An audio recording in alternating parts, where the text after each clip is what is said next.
A CNN Brasil estreou no dia 15 de março, no mesmo dia em que o gado bolsonarista saiu às ruas para contaminar-se mutuamente. E tem um quadro que tem chamado a atenção, tem sido muito debatido agora, que convenientemente se chama O Grande Debate. E que no fundo deveria se chamar O Grande Debate Jurídico, ou O Grande Debate em Juridiquês. Porque foram dois episódios desse quadro ao ar, um ontem e hoje. O de ontem tratou de um assunto de uma maneira um pouco mais aberta para quem é leigo em direito, e o de hoje, particularmente, na minha opinião, pelo menos, só tem interesse para quem realmente fala esse idioma aí técnico. Mas eu quero analisar aqui não aspectos individuais desse quadro, não pontos que foram abordados específicos, mas sim a que se propõe e quem participa dele. Então, por um lado, você tem o Caio Coppola, que a gente descobriu ano passado que tem o apelido de Caio Copano entre seus amigos, porque passa pano o tempo todo para o Bolsonaro, faz um esforço monumental de proteger o mito. Eu realmente acho impressionante, intrigante que você tenha alguém que se esforce tanto assim para defender um governo e um presidente.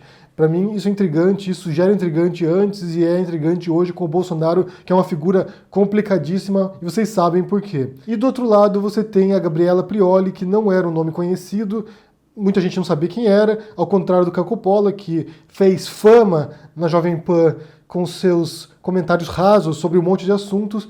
Mas a Gabriela Prioli é uma advogada, mestre em direito penal, que vem defender uma posição que para muita gente não é clara. Ela deu uma entrevista que eu li aqui, qual ela fala, quando perguntada se ela é de direita ou de esquerda, ela diz que ela prefere não se encaixar em caixinhas. E essa é uma posição complicada para se manter hoje em dia, quando você tem essa polarização política e que as pessoas jogam vocês para os lados, né? Ou você é de direita ou você é de esquerda, e você não tem essa opção legítima de ficar em cima do muro. Inclusive tem gente que diz, né, a extrema esquerda particularmente, que quem fica em cima do muro, se você empurrar, cai para a direita. E quando você tem esse cenário desse tipo, com essas características no Brasil, no qual é difícil saber o que é o centro, qualquer um que se ponha nessa posição é chamada de isentão, posição também que a Gabriela Prioli se recusa a aceitar. Ela diz que ela não é isenta, que ela tem posições firmes em relação a vários assuntos, pelo que eu percebi, progressistas em certos pontos, em certos aspectos, não sei em relação a outros, mas que, para quem é extremista de direita, como Caio Coppola, dito conservador, mas no final das contas o que ele defende, ao defender o mito, é defender uma pauta de extrema direita, é comunista, e para quem é extremista de esquerda, ela é liberal de direita. Basicamente porque, para posições extremas, qualquer um que não seja do seu grupo é do lado oposto. Eu desejo boa sorte para a Gabriela Prioli nesse momento, porque realmente, nesse tipo de debate binário, é muito complicado você tentar defender posições complexas e que visam compreender as sutilezas do mundo. Não é fácil fazer isso. Mas o que aconteceu nesse primeiro debate? Vamos primeiro falar do primeiro debate, depois do segundo, que o segundo foi mais constrangedor para mim do que o primeiro. O que você viu ali foi o repertório básico do Caio Coppola, que a gente já conhecia da Jovem Pan, que é de tentar simplificar o cenário político brasileiro nessa visão reducionista de que existe uma cúpula corrompida e que o Bolsonaro veio para enfrentar isso.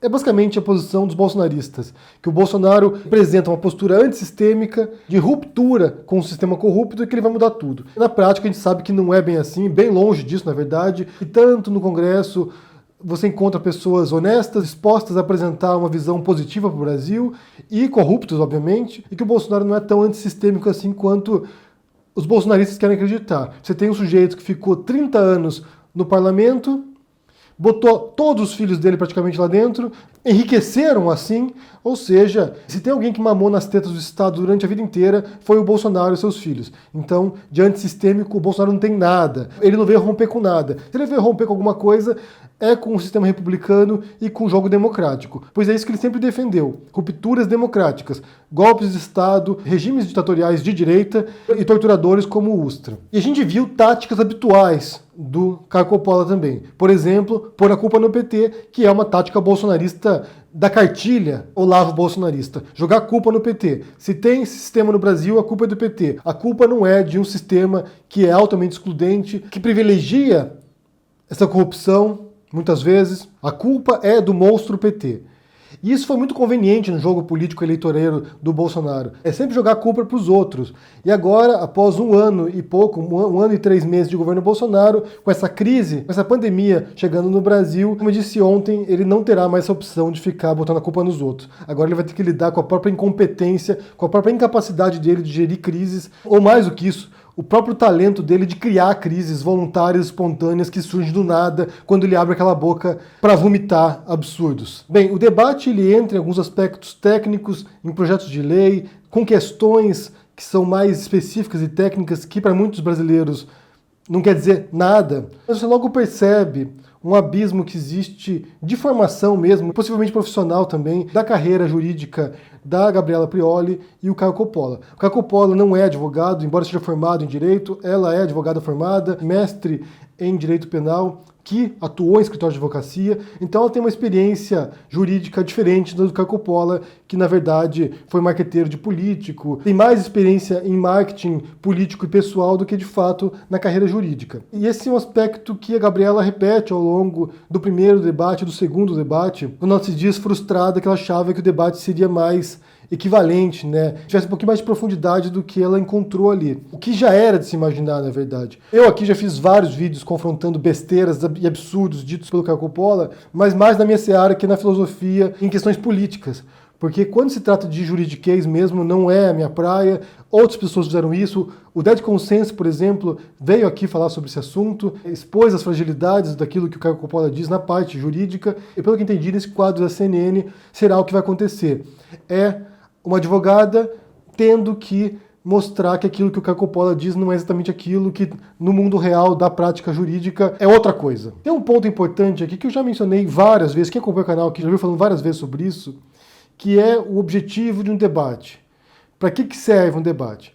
Existem várias visões, né? Para mim a visão que realmente deveria ser aplicada é de um debate como um processo dialético. Ou seja, você tem duas posições que podem ser contrárias, mas duas posições calcadas nos fatos e que juntos vão chegando a algum tipo de crescimento no conhecimento, algum tipo de avanço no conhecimento. Pessoas que juntas, trabalhando em conjunto através do debate, através da troca de ideias, possam chegar numa posição melhor posteriormente.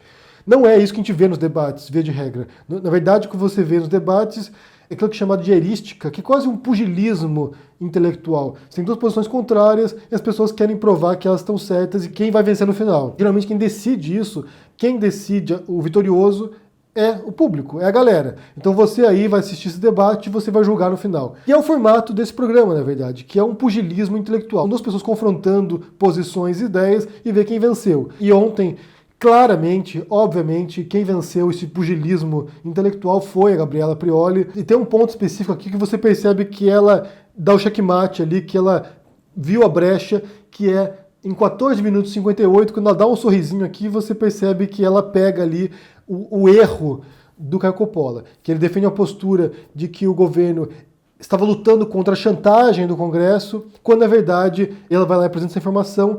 Essa chantagem do Congresso é algo do qual o Bolsonaro fez parte quando era parlamentar e mesmo como presidente também contribuiu para isso. Então essa chantagem contra o governo depende da ótica, né? Quando o Bolsonaro era parlamentar, não era chantagem, ele fazia parte desse jogo e era algo legítimo, algo a ser aplaudido. Quando ele se torna governo, quando se torna presidente, esse sistema se volta contra ele e ele passa a achar que isso é negativo, algo a ser confrontado. Esse sorrisinho da Gabriela Prioli aqui, não sei se vocês praticam arte marcial aqui, é um momento no qual você vê uma brecha na guarda do seu oponente, você pode dar o golpe que entra e nocauteia o opositor.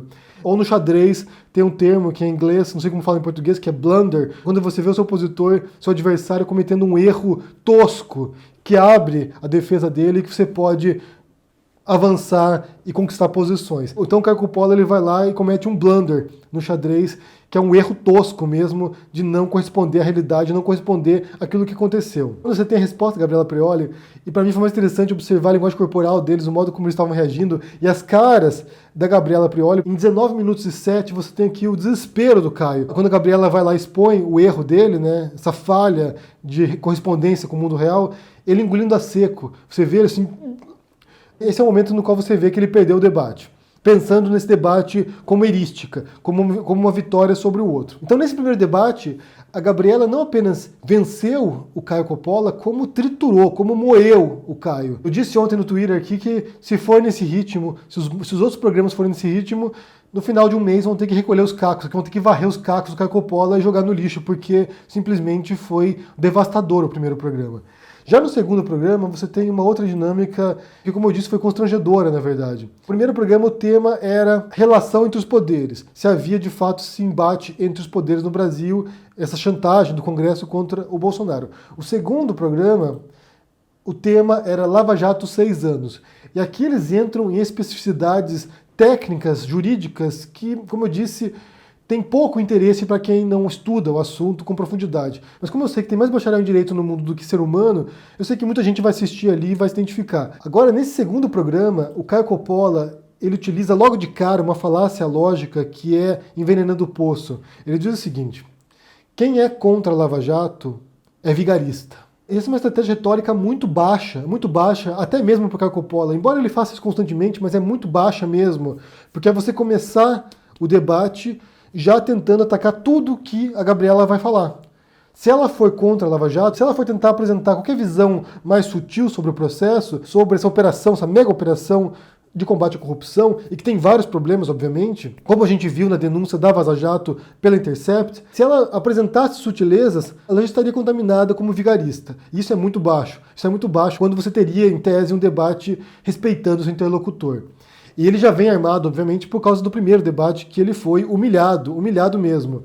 Então ele quer já chegar de sola. E a Gabriela não cai no jogo dele, ela se recusa a participar desse jogo dele. Ela o tempo todo expõe isso, essa desonestidade intelectual do Caio Coppola, e expõe também a fragilidade conceitual dele em relação ao direito. Como eu não sou advogado, como eu não tenho formação jurídica, eu vou confiar em quem tem, né? Nesse caso, em quem tem essa prática jurídica também no direito penal, porque aqui entra de fato na questão que é a seara da Gabriela Prioli, que é o direito penal, a Lava Jato, que não é a seara do Caio Coppola. Então, nesse sentido, eu vou me respaldar na formação dela e não na dele, porque conhecendo a incompetência intelectual dele em outras áreas, como na filosofia, quando ele fala de conceitos de Gramsci, por exemplo, que eu mostrei aqui que ele não sabia nada de Gramsci, quando ele entra nessas questões que eu pude identificar como frágeis, inconsistentes, em alguns pontos completamente absurdos e descolados da teoria, não duvidaria que na parte jurídica também fosse assim. Mas o que mais incomodou nesse segundo debate, primeiro, foi a falta de proporção de tempo entre as falas da Gabriela Prioli e do Caio Coppola. Ele monopolizou, assim como disse o Edgar Piccoli num programa lá, que ele monopoliza o debate, né? Ele vai ocupando o debate, ele vai tomando o tempo dos outros interlocutores. Ele faz isso nesse programa. Ele monopoliza o debate, ele fala muito mais do que a Gabriela Prioli, e quando é a vez dela defender sua posição, seu argumento e suas ideias, ele interrompe constantemente a Gabriela Prioli. Isso é constrangedor, você vê a Gabriela tentando falar e ele atravessando. Coisa que ele fazia também, vale lembrar, no Morning Show, de atravessar as pessoas. E essa é uma estratégia, além de desonesta, é mal educada. Eu não vou dizer que é machista aqui, embora possa ser, porque ele também faz isso com outras pessoas, com outros interlocutores homens. É falta de educação pura e simples, não é apenas machismo, porque você tem conceitos feministas, né, como mansplaining, que é você explicar para uma mulher aquilo que ela sabe, e ele faz isso no programa, ele explicando para Gabriela Prioli coisas da formação dela e da prática jurídica dela, e também tem o interrupting, que é você interromper uma mulher quando ela fala. Ele faz isso, mas como eu disse, não acho que seja pura e simplesmente machismo, mas é falta de educação, é falta de respeito ao outro. E me surpreende, na verdade, a educação da Gabriela de não pedir para ele calar a boca. Tipo, para de me interromper. E nesse aspecto eu senti uma conivência da moderação do debate que é feita pelo Ronaldo Gotino. Para que tem um moderador ali se o outro interlocutor fica o tempo todo interrompendo quem está argumentando? Faltou ali um pulso firme do Gotino e falar: Caio, quieto aí que agora é a hora da Gabriela falar. Para que serve o moderador nessas circunstâncias? E nesse sentido, você vê outra estratégia recorrente da prática erística, né, desse debate, que é um pugilismo intelectual, que é de você não deixar outra pessoa falar. É de você aumentar o tom de voz e não deixar outra pessoa falar. Assim você vence na força bruta. Esse aqui é um dos estratagemas que você encontra no livro Schopenhauer. Tem duas edições aqui, eu tenho essa edição em espanhol, que é a Arte de Ter Razão, e tem em português algumas versões. Você tem também um outro que se chama Como Vencer um Debate Sem Precisar Ter Razão.